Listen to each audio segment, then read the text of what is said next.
दोस्तों हमने अपनी प्रीवियस वीडियो में द रेगुलेटिंग एक्ट ऑफ 1773 को पढ़ा था। उसके जो 5 मेन पॉइंट्स फीचर में आए थे हमने वो देखे थे।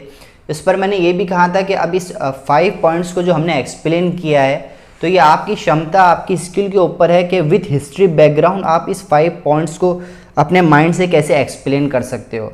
द रेगुलेटिंग एक्ट ऑफ 1773 के बाद में हमको जो इम्पोर्टेंट है जिस पर क्वेश्चन पूछे जाते हैं सिविल सर्विस एग्ज़ाम में वो है Pitt's India act 1784। East India company act 1784 को ही पिट्स इंडिया एक्ट 1784 कहा जाता है। ये पिट्स जो नाम आया है ये उस वक्त के ब्रिटेन प्राइम मिनिस्टर जो कि बहुत ही यंगेस्ट प्राइम मिनिस्टर थे, 21 से 24 की कुछ एज में वो प्राइम मिनिस्टर थे, तो उनके नाम पर इस एक्ट को इंट्रोड्यूस किया गया। द रेगुलेटिंग एक्ट 1773 में कुछ शॉर्टकमिंग्स, कुछ डिफेक्ट्स थे, तो उसके बाद में इस एक्ट को इंट्रोड्यूस किया गया। तो इसके क्या क्या पॉइंट्स है आपको याद रखना है। सबसे पहले इसमें क्या होता है, सेपरेशन होता है पॉलिटिकल और commercial activities of the company की।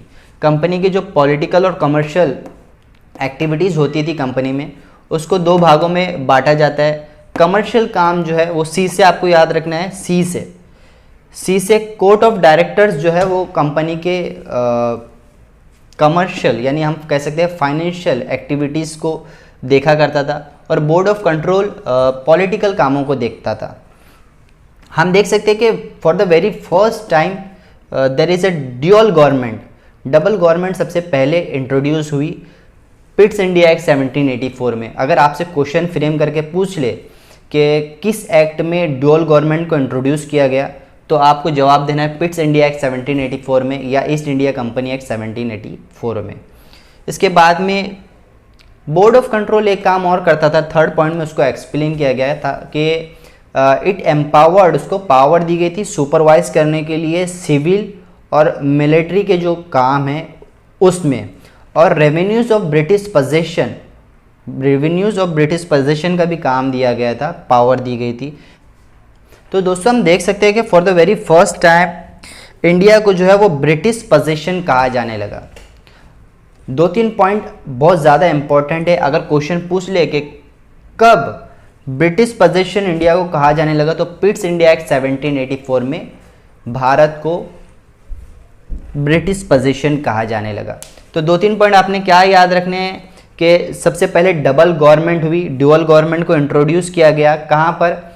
पिट्स इंडिया एक्ट 1784 में।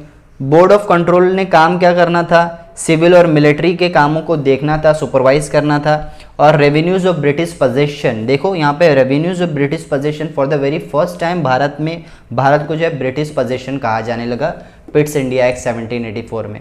तो ये 3-4 जो पॉइंट है आपको याद रखने हैं। फिर इसको किस तरीके से एक्सप्लेन करना है आप पढ़िए, इसको रिविज़न कीजिए। रिविज़न करने के बाद में इसके आप खुद टेस्ट लीजिए, और जो मैंने क्वेश्चन बताया है कि इसमें ये क्वेश्चन पूछ सकते हैं, तो इसके अलावा हम अलग से और वीडियो बनाएंगे कि जैसे द रेगुलेटिंग एक्ट ऑफ 1773 पर कितने क्वेश्चन होंगे और पिट्स इंडिया एक्ट 1784 पर टोटल कितने क्वेश्चन होंगे, ये सब हम क्वेश्चंस फ्रेम करेंगे।